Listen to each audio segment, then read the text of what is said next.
नमस्कार दोस्तों, welcome to SG sociology. आज की इस वीडियो में हम डिस्कस करने वाले हैं ग्रामीण शक्ति संरचना एवं ग्रामीण समाजों में या ग्रामीण क्षेत्रों में उभरता नेतृत्व, rural power structure and emerging leadership. पिछले वीडियो में हमने सामाजिक स्तरीकरण के बारे में समझ लिया था और जाति एवं वर्ग के बीच के जो अंतर हैं उनके बारे में अच्छे से डिस्कस कर लिया था।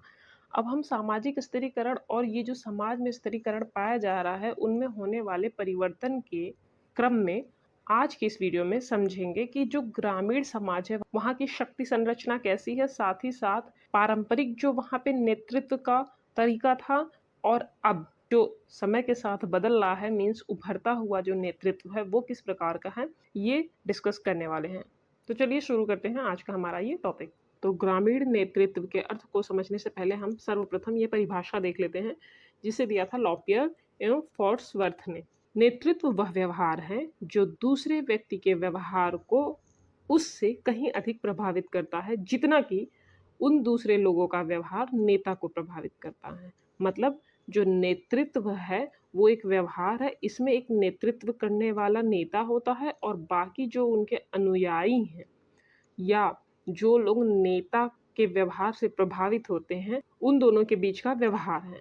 और इसमें जितना नेता का व्यवहार दूसरों को प्रभावित करता है उतना ही या उससे अधिक दूसरे लोगों का व्यवहार नेता को भी प्रभावित कर देता है। जैसा कि आप यहाँ देख सकते हो लिखा हुआ है, नेतृत्व के दो पक्ष होते हैं। पहला कौन सा है? एक वह जो नेतृत्व कर रहा है और दूसरा वे लोग जो नेतृत्व को ग्रहण कर रहे हैं।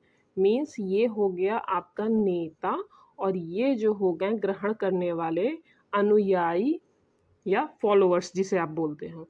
ये लीडर है, ये फॉलोअर्स है और ये द्विपक्षीय व्यवहार है। नेता का व्यवहार इनको प्रभावित करता है और साथ ही इन लोगों का व्यवहार भी नेता को प्रभावित करता है। फॉर एग्जाम्पल, कोई एक टीचर है, वो बोलता है और उसके स्टूडेंट सुनते हैं, तो यहाँ पे लीडर कौन हो गया?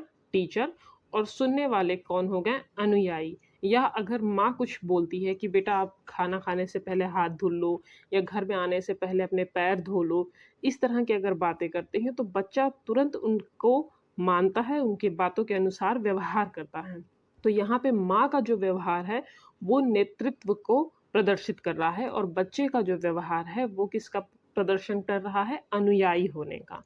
या आप देख लो सेना में, अगर सेना अध्यक्ष ने कोई आदेश दिया है तो उसके अंडर में जितने भी सैनिक हैं वो उनका पालन करेंगे। तो सेना अध्यक्ष उनका लीडर और उनके अंडर में काम करने वाले सैनिक उनके अनुयायी हो गए हैं। वैसे जनरली ये देखा जाता है कि लोगों का ये मानना है कि नेता के व्यवहार का प्रभाव अनुयायियों पे ज़्यादा पड़ता है, जबकि अनुयायियों का व्यवहार नेता को प्रभावित नहीं करता। क्यों? क्योंकि नेता लीड कर रहा है, वो लीडर है, वो प्रथम पक्ष है। तो इसलिए वो ज़्यादा ज्ञानी है, योग्य है, कुशल है, अनुभवी है, तभी ना इतने सारे उसके फॉलोअर्स हैं। पर ये धारणा गलत है। ऐसा नहीं है कि सिर्फ और सिर्फ नेता का ही व्यवहार उनके अनुयायियों को प्रभावित करता है, नहीं। अनुयायियों का व्यवहार भी नेतृत्व करने वाले नेता को प्रभावित करता है, इसीलिए इन्हें दो पक्षीय व्यवहार बोल सकते हैं। इसीलिए इसे द्विपक्षीय व्यवहार कहते हैं, दो तरफा संबंध। क्यों? क्योंकि नेता का व्यवहार प्रभावित करता है अनुयायियों को और अनुयायियों का व्यवहार प्रभावित करता है नेता को। अब बात है प्रभाव की मात्रा की, कि किसका प्रभाव किस पे कितना पड़ता है। तो देखा जाए अगर मात्रा की, तो इसमें नेता का प्रभाव ज़्यादा पड़ता है। जब आप बात करते हो ग्रामीण नेतृत्व की, तो वहाँ पे उनके अनुयायियों पे नेता का प्रभाव ज़्यादा देखने को मिलता है। और जब आप बात करते हो नगरीय नेतृत्व की, तो वहाँ पे ऐसा नहीं देखने को मिलता है कि जो नेता है वो बहुत ज़्यादा प्रभावशील है या वो बहुत ज़्यादा प्रभावित कर रहा है अपने जनता को या अपने अनुयायियों को। क्यों? देखो, ग्रामीण क्षेत्र की जब हम बात करते हैं, बहुत छोटा-सा समुदाय होता है, उसका आकार छोटा होता है, तो वहाँ पे लोग जो है आपस में घनिष्ठ रूप से जुड़े होते हैं। उनके संबंध जो होते हैं आपस में काफ़ी प्रत्यक्ष होते हैं। और जब आप बात करते हो अर्बन एरिया के लीडरशिप की, तो वहाँ पे ये चीज़ अलग तरीके से होती है। जैसे ये हो गया ग्रामीण क्षेत्र का नेता और ये हो गया नगरीय क्षेत्र का नेता। ये हो गए इसके अनुयायी और ये हो गए ग्रामीण क्षेत्र के नेता के अनुयायी। ग्रामीण क्षेत्र आकार में छोटा होता है। यहाँ के लोग अशिक्षित होते हैं, बहुत ज़्यादा जागरूक नहीं होते हैं अपने अधिकारों के प्रति, अपने कर्तव्य के प्रति, प्लस वो अपनी पारंपरिक जो व्यवस्था है उसके हिसाब से चलते चले आ रहे होते हैं। तो इसका जो राजनीतिक पक्ष है या राजनीति जो है, वो कम प्रभाव डालती है लोगों पे जितना कि इसका खुद का व्यवहार। तो ये अगर घनिष्ठ रूप से इनसे जुड़ा हुआ है तो ही प्रभावशील होगा। और समुदाय चूँकि आकार में छोटा होता है तो यहाँ पे लोग घनिष्ठ रूप से जुड़े होते हैं। इसके व्यक्तिगत व्यवहार के द्वारा, इसके प्रभावशीलता के द्वारा इसके अनुयायी काफ़ी ज़्यादा प्रभावित होते हैं। बट जब आप बात करते हो नगरीय क्षेत्र की, तो वहाँ पे लोग शिक्षित होते हैं, जागरूक होते हैं अपने अधिकारों, अपने कर्तव्यों के प्रति उन्हें ज्ञान होता है, तो इनको बहुत ज़्यादा प्रभावित नहीं कर पाता है नगरीय क्षेत्र का नेता, ग्रामीण क्षेत्र के नेता की तुलना में। और इनके बीच के जो संबंध होते हैं वो अप्रत्यक्ष रूप से होते हैं। ज़रूरी नहीं है कि एकदम प्रत्यक्ष रूप से घनिष्ठ संबंध हो। उनका मेन मोटो ये रहता है कि ये मेरे प्रतिनिधित्व हैं और ये हमारी जो समस्याएँ हैं, हमारी जो आवश्यकताएँ हैं और हमें जिन चीज़ की ज़रूरतें हैं, वो बातें सरकार को जाके बताएँ, ये हमारा प्रतिनिधित्व करें। तो यहाँ के नगरीय क्षेत्र के लोगों के बीच का संबंध अपने नेता के साथ बहुत ज़्यादा घनिष्ठ नहीं होता है, या ये आप बोल सकते हो अप्रत्यक्ष संबंध होता है। जबकि ग्रामीण नेतृत्व में क्या होता है कि वो अपने अनुयायियों पे काफ़ी ज़्यादा प्रभाव डालता है, यानी ये जो नेता है, ग्राम का नेता, ग्रामीण नेता, वो प्रभावशील होता है। और जब हम बात करते हैं नेतृत्व के कॉन्सेप्ट की या नेतृत्व के अवधारणा की, तो वहाँ पे यही चीज़ बोली जाती है कि नेता का प्रभाव अनुयायियों पे पड़ना चाहिए, यानी प्रभावशीलता नेता में ज़्यादा होनी चाहिए। तो हमने समझ लिया नेतृत्व का अर्थ और ग्रामीण और नगरीय नेतृत्व के बारे में भी थोड़ी सी बात कर ली। अब हम देखते हैं स्वतंत्रता के पश्चात क्या हुआ। स्वतंत्रता के पश्चात एक धर्मनिरपेक्ष, समतावादी और लोकतांत्रिक समाज की स्थापना के लिए ग्रामीण विकास को सर्वप्रमुख आवश्यक रूप में स्वीकार किया गया। मीन्स इंडिपेंडेंस के बाद भारत के विकास के लिए और एक समतावादी, लोकतांत्रिक और सेकुलर सोसाइटी के स्थापना के लिए ये महसूस किया गया कि हमें गांवों के विकास पे काम करना होगा।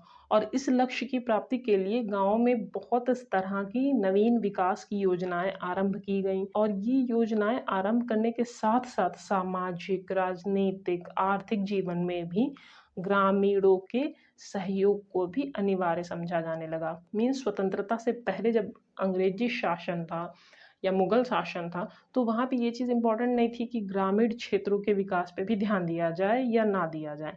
बट जब हम स्वतंत्र हो गए तो ये महसूस हुआ कि अगर हमें अपने देश को विकसित करना है, वहाँ पे सभी को समान अधिकार और समान सुविधाएं प्रोवाइड करनी है, तो उसके लिए सिर्फ शहरों को नहीं, ग्रामीण क्षेत्रों को भी विकसित करना होगा, जिससे वो मुख्य धारा से जुड़े और शहरों के साथ साथ ग्रामीण क्षेत्रों का भी विकास हो, और इसके ज़रिए पूरे राष्ट्र का यानी पूरे भारतवर्ष का विकास हो सके। तो हमने अभी ग्रामीण नेतृत्व की बात करी थी, और साथ ही ये भी देखा कि स्वतंत्रता के बाद गाँव के विकास के लिए कार्य किए गए थे।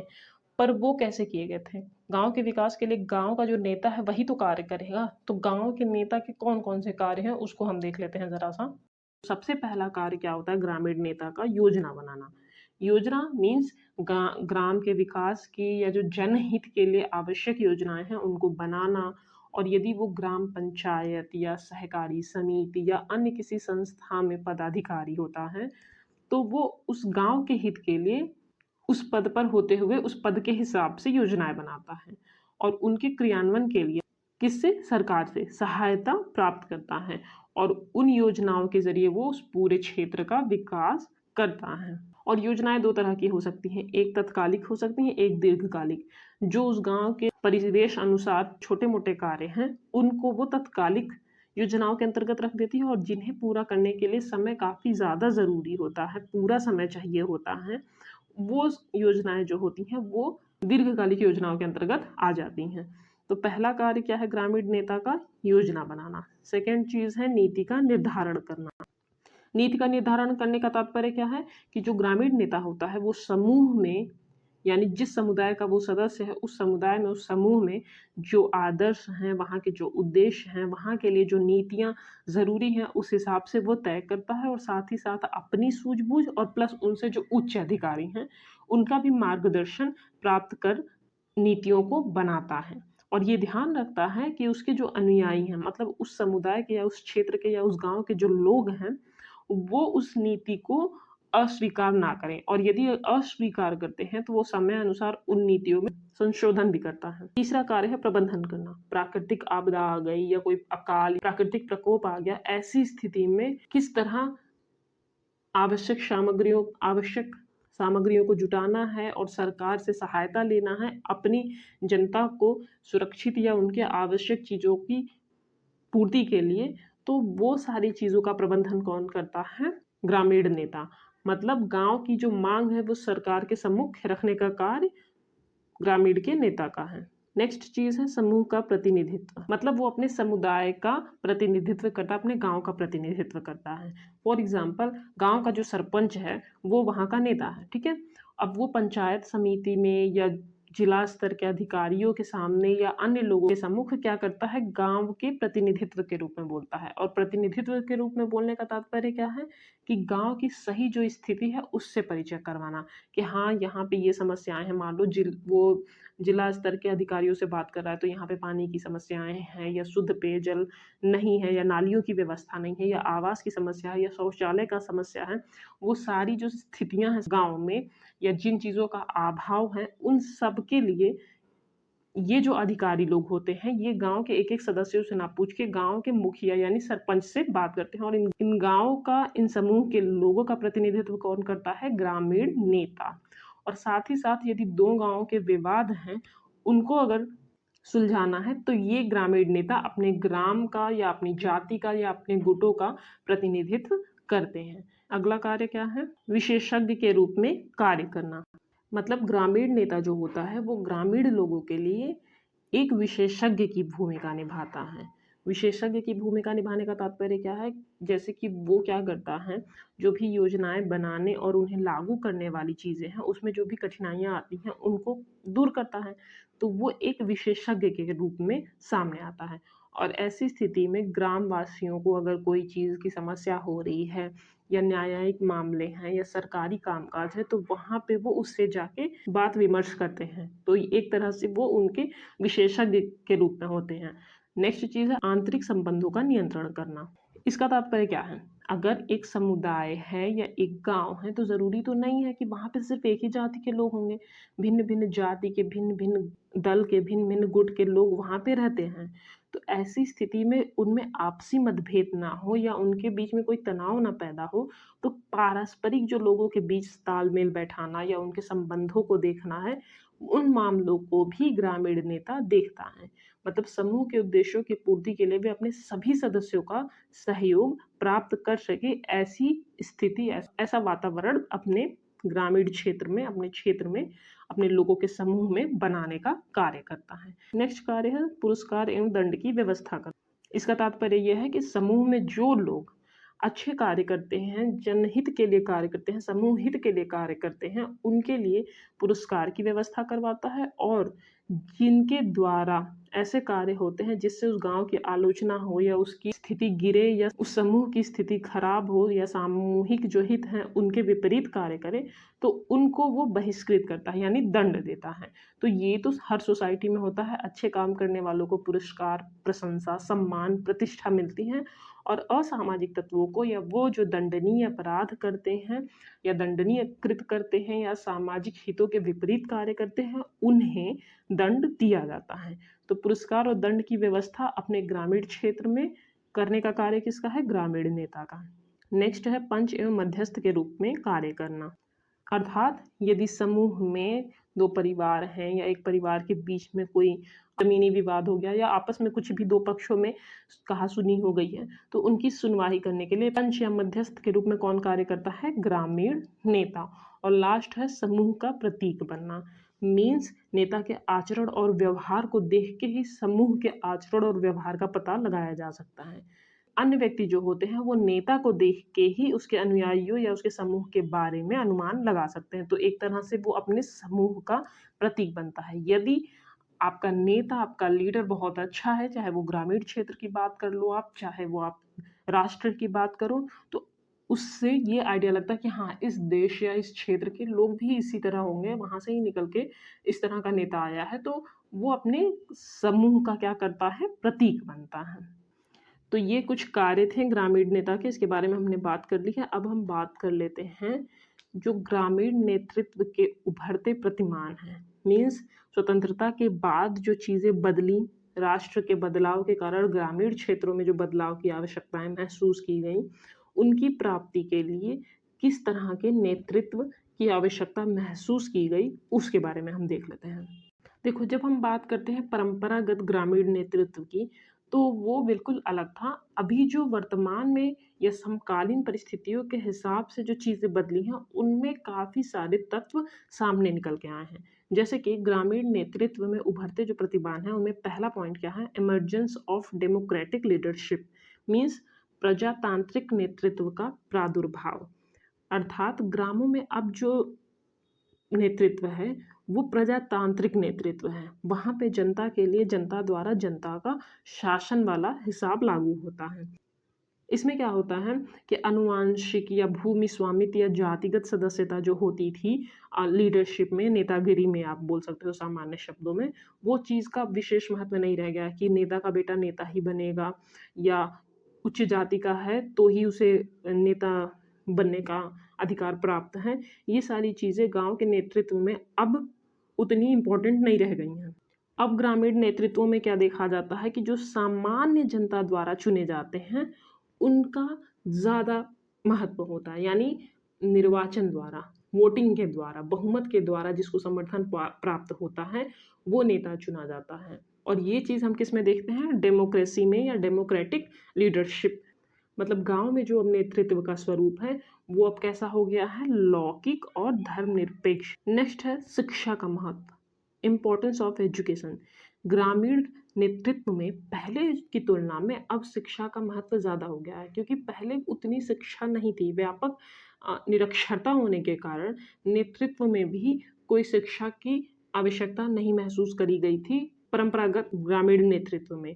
जब कोई शिक्षित ही नहीं है तो वहाँ पे क्या आप उम्मीद करोगे कि ये शिक्षित हो या वो शिक्षित हो। निरक्षरता ही सब जगह जब व्यापक रूप से फैली हुई है। बट जब आप बात करते हो मॉडर्न टाइम में सेकुलर राष्ट्र के निर्माण की, जब हम बात करते हैं तो वहाँ पे शिक्षा का महत्व देखा गया है ग्रामीण नेतृत्व में भी। सिर्फ अर्बन की बात नहीं हम कर रहे हैं या राष्ट्र व्यापक तौर पे नहीं बात कर रहे हैं, एक छोटे से गाँव की भी अगर आप बात करोगे तो वहाँ पे भी अब ये देखा जाता है कि शिक्षित है कोई या नहीं। और नए नियम के अंतर्गत राज्यों द्वारा या सरकारों द्वारा भी ये निर्देश दिए गए हैं कि गांव में औपचारिक पदों पे कोई पढ़ा लिखा व्यक्ति ही, शिक्षित व्यक्ति ही बैठ सकता है। शिक्षा के महत्व को लेके प्रोफेसर योगेंद्र सिंह ने ये बोला है कि ग्रामीण नेतृत्व में युवा एवं शिक्षित व्यक्तियों द्वारा भाग लेने के कारण भी शिक्षा को नेतृत्व का आवश्यक आधार समझा जाने लगा है। पहले क्या होता था कि जो बुजुर्ग हैं वही हमारे नेता बन गए। पंच परमेश्वर, या आपने पंचायत के बारे में सुना होगा, वहाँ पे 5 लोग होते थे, वो भी गांव के सबसे बुजुर्ग, सबसे अनुभवी। बट अब टाइम चेंज हो गया है, युवा भी राजनीति में भाग लेने लगे हैं, जिसके परिणाम स्वरूप ये देखा जाने लगा है कि शिक्षा भी आवश्यक है गांव के नेतृत्व में, जिसके कारण शिक्षा को भी नेतृत्व का आवश्यक आधार समझा जाने लगा। और अगर हम बात करें हिचकॉक की, तो उन्होंने भी अपने अध्ययन के आधार पर क्या निष्कर्ष प्रस्तुत किया कि गांव में शिक्षित नेता की उपयोगिता पहले की तुलना में कई अधिक बढ़ गई है। यानी स्वतंत्रता से पहले, स्वतंत्रता के समय काल में और स्वतंत्रता के बाद अभी के टाइम में, या 10-20 वर्ष पहले के बाद भी अगर हम ले लें, तो वहाँ पे शिक्षित नेता की उपयोगिता पहले की तुलना में काफ़ी ज़्यादा बढ़ गई है। थर्ड चीज़ है नेतृत्व में विशेषीकरण। देखो, अभी जब हमने बात करी थी ग्रामीण नेता के कार्यों की, तो वहाँ पे हमने क्या बात करी थी, कोई घरेलू विवाद है तो भी सुलझा रहे हैं, जाति संबंधी विवाद है तो भी सुलझा रहे हैं, या पंचायत के पंच के रूप में कार्य करना है तो भी वो कर ले रहे हैं, या ग्राम सभा का अगर प्रधान का कार्य है तो भी कर ले रहे हैं, युवक मंडल का अगर अध्यक्ष का कार्य है वो भी कर ले रहे हैं। तो वहाँ पे क्या हो रहा है, एक ही नेता सारे कार्यों को कर रहा है। बट वर्तमान समय की अगर हम बात करें तो वर्तमान समय में नेता में ही गांव की संपूर्ण शक्ति केंद्रित नहीं होती है, बल्कि वहाँ पे प्रत्येक जो विशिष्ट पद हैं, विशिष्ट कार्य हैं, उनके लिए पृथक पृथक व्यक्तियों को नेता के रूप में कार्य करना होता है। अगर आपने पंचायत सीरीज देखी होगी तो वहाँ पे देख के आप उदाहरण ले सकते हो, उसको देख के आप समझ सकते हो कि ग्रामीण क्षेत्र में भी कितने स्तर पे कार्य करते हैं लोग।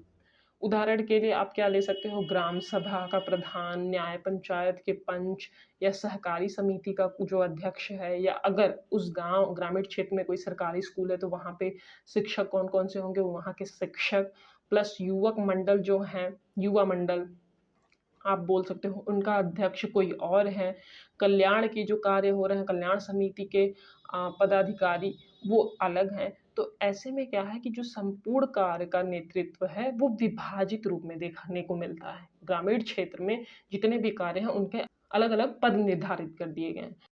नेक्स्ट पॉइंट है भूमि स्वामित्व परिवार जाति के प्रभाव में ह्रास, मतलब decline of the impact of land ownership family and caste. यानी इन सारी चीज़ों की प्रभाव में अब कमी आने लगी है वर्तमान युग में, जब आप ग्रामीण नेतृत्व की बात करते हो। आज के समय में क्या हो रहा है कि पिछड़ी और अनुसूचित जातियां भी सामने आ रही हैं, यानी कि उनका भी प्रतिनिधित्व निरंतर बढ़ता जा रहा है। और पंचायत राज व्यवस्था के जो प्रत्येक स्तर हैं वहाँ पर भी अनुसूचित जातियों, जनजातियों या पिछड़े वर्गों के लिए जो रिजर्वेशन बना के रखी गई है, इसके बारे में हमने ऑलरेडी बात करी हुई है कि किस अनुच्छेद के तहत इन्हें रिजर्वेशन दिया गया है। तो इन रिजर्वेशन के तहत ग्रामीण नेतृत्व में इन जातियों की सहभागिता में भी वृद्धि हुई है। तो ये जो पारंपरिक तरीका था ग्रामीण नेतृत्व का कि जिसकी जाति उच्च है या जो जाति का नेता बनता आ रहा है उसी के द्वारा उत्तराधिकार में ये नेतागिरी चल रही है, या जिसके पास भूमि ज़्यादा है, या जिसका परिवार है, राजा का बेटा राजा, ये सारी चीज़ों में अब कमी आ गई है। प्रजातांत्रिक नेतृत्व के प्रादुर्भाव वाले पॉइंट में हमने ये बात करी थी कि अब ये जो पारंपरिक तरीका है वो चीज़ें नहीं, अब जनता के द्वारा जनता में से ही कोई एक चुना जाता है जो उन्हें लगता है योग्य है। और साथ ही साथ रिजर्वेशन के जरिए भी कुछ पिछड़े अनुसूचित जाति जनजाति के लोग भी सामने आके अपना नेतृत्व कर रहे हैं, अपने समुदाय, अपने क्षेत्र, अपने जाति का। नेक्स्ट चीज है नौकरशाही नेतृत्व पर बल, एम्फेसाइज ऑन ब्यूरोक्रेटिक लीडरशिप। इसका तात्पर्य क्या है कि जो विकास की नई नई योजनाएं आई हैं उनके क्रियान्वयन के कारण ऐसे ऐसे नेतृत्व की आवश्यकता महसूस हुई है जो कि प्रकृति में कैसी है, नौकरशाही। यानी अगर आप बात करो सामुदायिक विकास योजना की या सामुदायिक विकास कार्यक्रमों की, तो वहाँ पे किसकी भूमिका महत्वपूर्ण होती है, ग्राम सेवकों की। वहाँ पे ग्राम सेवक जो है वो काम करेगा आपके विकास के लिए। और इस तरह के जो नेता हैं जैसे कि विकास खंड अधिकारी, नियोजन अधिकारी या नियोजन से संबंधित कार्यकर्ता हैं, इनका जो नेतृत्व में स्थान है या जो इनकी भूमिका है वो काफ़ी ज़्यादा अब बढ़ने लगी है, क्योंकि इनकी आवश्यकता पड़ती है उन क्षेत्रों या उन कार्यों को करने के लिए। कम शब्दों में, कम लाइन में यहाँ पे आप देख सकते हो इमर्जिंग लीडरशिप के बारे में क्या लिखा हुआ है कि परंपरागत प्रभुत्व को चुनौती देते हुए नए वर्गों, नए व्यक्तियों का नेतृत्व में आना। यानी जो अभी हमने बात करे थे ग्रामीण नेतृत्व के बारे में, जो परंपरागत स्वरूप था उसमें किस प्रकार परिवर्तन आया, वही चीज का तात्पर्य होता है उभरता नेतृत्व। यानी परंपरागत जो प्रभुत्व है उनको चुनौती देते हुए जब नए तरह के लोग, नए तरह के व्यक्ति सामने आते हैं वो कहलाता है इमर्जिंग लीडरशिप। और इमर्जिंग लीडरशिप की विशेषताएं कुछ हैं, ये आप देख सकते हो। पहला तो नवयुवक और महिलाओं का इसमें सामने आना। आज के टाइम पे हमने क्या बात करी, युवा सामने आ रहे हैं, शिक्षित लोग सामने आ रहे हैं, प्लस महिलाओं को काफ़ी ज़्यादा रिजर्वेशन मिली है, अनुसूचित जाति, जनजाति, पिछड़े वर्ग, ये सारे सामने आ रहे हैं ग्रामीण नेतृत्व में। और ये कैसे सामने आ रहे हैं, शिक्षा, इंटरनेट और सरकारी योजनाओं के तहत इन्हें काफ़ी प्रोत्साहन दिया जा रहा है कि आप भी आगे बढ़िए, नेतृत्व करिए अपने गाँव का और विकास में भागीदार बने। नेक्स्ट चीज़ यहाँ पे लिखी है, दलित आदिवासी पिछड़े वर्ग में भी सामाजिक चेतना और आंदोलनों के माध्यम से नेतृत्व के नए केंद्र बन रहे हैं। और लास्ट में है शैक्षिक जागरूकता, उच्च शिक्षा, सामाजिक मीडिया से ग्रामीण युवाओं में भी आत्मविश्वास बढ़ा है और इसके लिए काफ़ी ज़्यादा प्रयास सरकारों द्वारा किए गए हैं। और अगर हम बात करें ग्रामीण शक्ति संरचना की, तो ग्रामीण शक्ति संरचना का तात्पर्य क्या होता है? ग्रामीण क्षेत्रों में सामाजिक, आर्थिक और राजनीतिक सत्ता का वितरण किस प्रकार है, यानी उसका ढांचा क्या कहलाता है? शक्ति संरचना। और इसमें पहला है जातिगत ढांचा। उसमें क्या होता है कि जो जाति में उच्च है उसके पास शक्ति ज़्यादा है। जैसे ब्राह्मण, क्षत्रिय, वैश्य, शूद्र। शूद्र जाति के लोगों की शक्ति ब्राह्मण या क्षत्रिय जाति के लोगों की शक्ति की तुलना में कम मानी जाती है। तो ये एक ग्रामीण शक्ति संरचना का स्वरूप है। दूसरा आप देख सकते हो भूमि स्वामित्व। अगर जिसके पास ज़्यादा ज़मीनें हैं, इसका मतलब वो ज़्यादा रिच है, ज़्यादा प्रॉपर्टी है, ज़्यादा अमीर है, ज़्यादा भूमि है उसके पास। भूमि स्वामित्व होने के कारण उसके पास सामाजिक और आर्थिक शक्ति ज़्यादा गिनी जाती है। अभी हमने क्या बात करी कि ग्रामीण शक्ति संरचना में क्या सामाजिक, आर्थिक और राजनीतिक सत्ता जिसके पास ज़्यादा होगी उसी की शक्ति संरचना में स्थिति ज़्यादा अच्छी मानी जाएगी। जातिगत में तो आप मान लो जातिगत जो ढांचा है वो सामाजिक रूप से ही आपको उच्च बना देता है, और भूमि स्वामित्व जिसके पास होगा वो सामाजिक और आर्थिक रूप से आपको मजबूत बनाता है, इसलिए आप शक्ति संरचना में ऊपर आ जाते हो। पंचायती व्यवस्था की अगर हम बात करें, स्थानीय शासन प्रणाली में जो सत्ता होती है वो कुछ लोगों के पास होती है, तो जिन लोगों के पास होती है उनकी शक्ति ज़्यादा होती है। या अगर धर्म एवं परंपराओं की बात करें तो ये सामाजिक नियंत्रण के माध्यम बनते हैं। इसमें क्या होता है, जो धार्मिक पुजारी हैं या संत हैं या ऋषि मुनि हैं, इनकी शक्ति या इनकी स्थिति समाज में अन्य लोगों की तुलना में उच्च मानी जाती है। हालांकि ग्रामीण शक्ति संरचना में अब समय के साथ काफ़ी ज़्यादा परिवर्तन देखने को मिले हैं, जिसके बारे में हमने नेतृत्व में भी बात करी कि इसी शक्ति संरचना के आधार पर लोग नेतृत्व करते थे अपने क्षेत्र का। तो अब इमर्जिंग लीडरशिप के ज़रिए आप देख सकते हो कि शक्ति संरचना में भी परिवर्तन देखने को मिले हैं। पुराने जो प्रभुत्व थे उसके स्थान पे कई जगह कई नई चेतनाएं, समानता और भागीदारी वाली जो भावनाएं उभर रही हैं, वो चीज़ें ग्रामीण भारत के लिए एक पॉजिटिव सिग्नल दे रही हैं और उनके विकास को भी आगे बढ़ाती हैं। तो आज के लिए इतना ही। आई होप आपको आज का ये टॉपिक समझ में आया हो। अगर आपके कोई सुझाव हो तो आप कमेंट बॉक्स में दे सकते हैं। अगर आपको वीडियो पसंद आया तो वीडियो को लाइक, शेयर और चैनल को सब्सक्राइब करना ना भूलें। इस वीडियो की अगर पीडीएफ चाहिए तो आप हमारे टेलीग्राम चैनल एसडी सोशियोलॉजी से जुड़ सकते हैं। डिस्क्रिप्शन बॉक्स में चैनल और पीडीएफ की लिंक मिल जाएगी। और अगर आपको लगता है कि कहीं पे कोई फैक्ट या कोई पॉइंट मिस हो रहा है या गलतियाँ हो रही हैं तो आप बता सकते हो। आज के लिए बस इतना ही। धन्यवाद।